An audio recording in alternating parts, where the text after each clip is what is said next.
Ntitwatinya kuvuga ko ari inkuru ikomeje kugenda ishengura abantu benshi, dore ko umugore yaje gukora amahano ubwo yazaga guha abana biwe uburozi ndetse nawe agahita yiyahura, aho bamwe bagiye bavuga ati uyu mugore ni ikigwari kubasha kwiyambura ubuzima bwiwe ndetse akanabwambura abana biwe.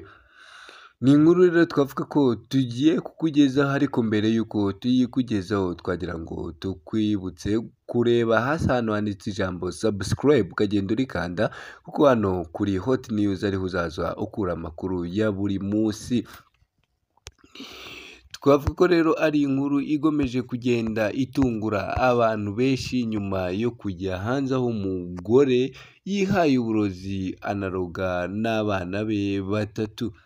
Twavuga ko abantu benshi bakomeje kugenda bavuga ati isi igeze ku ndunduro, nyuma y'aho abantu benshi bagiye babona iyi nkuru y'uyu mugore waje kwica abana biwe batatu nawe agahita yiha uburozi.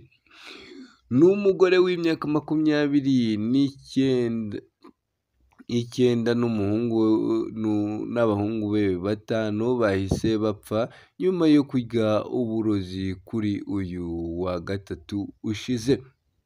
Twavuga ko rero ari inkuru yaje kugenda ica ku binyamakuru bigiye bitandukanye, byaba ibya hano mu Rwanda ndetse n'ibyo muri Uganda, dore ko uyu mugore ukomoka mu gihugu cya Uganda witwa Zakaria Chikwepo w'imyaka 29 n'umuhungu we w'imyaka 5 bahise banapfa bose ubwo bajyanwaga mu bitaro.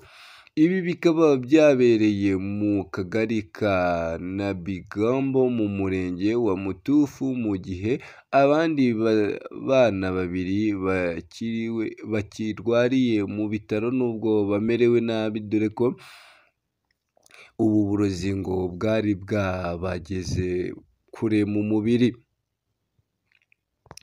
Nk'uko iyi nkuru dukesha Daily Monitor ivuga ko iperereza ry'ibanze ry'abapolisi rivuga ko Chikwepo yashyize uburozi mu gikoma nyuma yo kukinywa bagahita batangira kuruka mbere yo kujyanwa kwa muganga, ubwo bazaga kuza gukorerwa ibizamini bagasanga barozwe.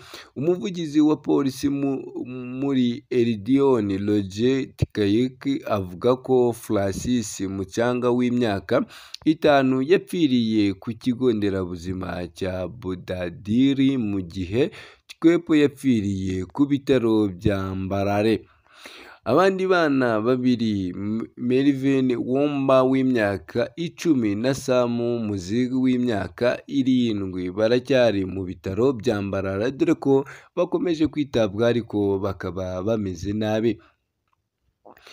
Tayitika yagize ati bivugwa ko Chikwepo yari yarashakanye na Samuel Gidudu, umusirikare wa UPDF ubarizwa mu kigo cya gisirikare cya Magamaga, umugabo ariko yaje guta umuryango, bakaba bari babayeho birwanaho. Yongeyeho ati ku itariki ya 5 Kamena 2023 Bwana Gideon yagarutse mu rugo ariko yanga kurara mu cyumba kimwe n'umugore we, ndetse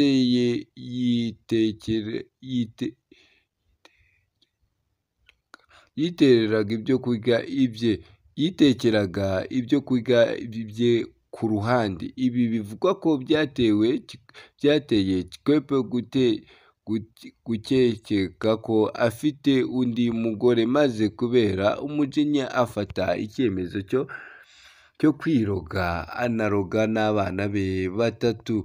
Uyu akomeza avuga ko ibi bintu by'umukara bikekwa ko ari uburozi bwakoreshejwe byasanzwe mu bikombe bakoresheje banywa igikoma bano bana, dore ko aba bana ngo batakaga cyane mu gihe ngo mu nda hari habamereye nabi. Amakuru kandi Hot News ikaba ariyo ukomeje gutega amatwi, wowe icyo tugusaba ni ugukanda subscribe kugira ngo ukomeze ugende ubana natwe. Kicukiro haba hari kuvugwa amakuru atangaje, dore ko umusore yaje gucyura umukobwa se cyangwa icyo bita kugura, aza kurangira amupfiriye mu maguru. Ntabwo ari iyi nkuru yonyine tugufite, twaba tugufitiye indi nkuru irebana n'irekurwa rya Twahirwa Moses nyiri gushinga inzu ya motion y'imideli, dore ko mu kanya gashize aribwo aje kujya hanze ubwo yazaga gufungurwa by'agateganyo. Mbere y'uko rero dutangira amakuru yacu, reka tugushimire wowe wakanze subscribe, tunagushimira nawe utarayikanda kureba hasi ugakanda ku ijambo subscribe kugira ngo ibiganiro byacu bijye bikugeraho umunsi ku munsi hano kuri Hot News. Kicukiro umusore yacyuye inkumi imupfiraho.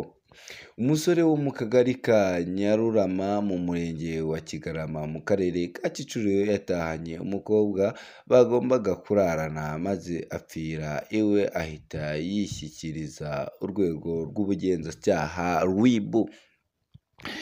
Twavuga ko rero ari inkuru yaje kujya hanze se kumenyekana k'uyu munsi mu masaha y'igicamunsi, dore ko urupfu rw'uyu mukobwa aribwo rwaje kumenyekana ubwo uyu musore yazaga guhita ajya kwishyikiriza urwego rw'ubugenzacyaha RIB arumenyesha iby'uru rupfu rw'uyu mudamu. Amakuru y'uru rupfu rw'uyu mukobwa wakoraga uburaya yamenyekanye mu gitondo cyo kuri uyu wa gatatu tariki ya 14/2023. Abaturage bavuga ko uyu mugabo yakuye iyo ndaya i Nyabugogo bajya mu cyumba, bamaze gutera akabariro uwo mukobwa ahita yitaba Imana. Twavuga ko rero ari inkuru yaje kugenda ijya hanze, ni nyuma y'aho abaturage bagiye babigaruka cyane cyane, dore ko n'ubuyobozi bwaje kwemeza iyi nkuru ko ari impamo. Umunyamabanga nshingwabikorwa w'umurenge wa Kigarama umubyeyi Mediatrice yabwiye ikinyamakuru Igihe ko bataramenya icyateye urwo rupfu. Yagize ati "Amakuru dufite ngo yari yamukuye i Nyabugogo, dore ko uyu mukobwa yari indaya, dore bwo uyu mugabo yazaga kujya kugura iyo ndaya noneho amuzana hariya, ntabwo yari umuturage wacu. Uwo muntu amaze kubona ko uwo yazanye apfuye, yahise yijyana kuri sitasiyo ya RIB. Uyu mugabo yahise yishyikiriza RIB kuri sitasiyo ya Gikondo, iperereza rihita ritangira, mu gihe umurambo wa nyakwigendera wajyanywe mu bitaro bya Kacyiru kugira ngo ukorerwe isuzuma. Twavuga ko rero ari inkuru yakomeje kugenda itrendinga hano mu binyamakuru, dore ko benshi bagiye batangazwa no kuba uyu musore cyangwa se uyu mukobwa yaje guhita yitaba Imana ubwo yari ariho akora iki gikorwa cyo gutera akabariro n'uyu musore wari wamuguze. Naho mu yandi makuru, Musanze abagabo batunzwe agatoki mu gukubita se cyangwa mu guhohotera se cyangwa mu gutuma imirerere se cyangwa imikurire y'abana igwingira. Abatuye mu karere ka Musanze bavuga ko igituma abana bafite ikibazo cy'igwingira ari benshi, ari uko hari abagabo batita ku burere cyangwa se mbonezamikurire z'aba bana, bagaharira inshingano ba nyina. ku mihanda no mu masoko y'akarere ka Musanze ahasanga ibiribwa byinshi bicuruzwa bitanga ishusho y'uburyo abahatuye babona ibyo kurya by'ubwoko bwose bivuye mu mirima yabo. Gusa aka karere karabarizwamo abana bagera kuri 45% bafite ikibazo cy'imirire mibi n'igwingira.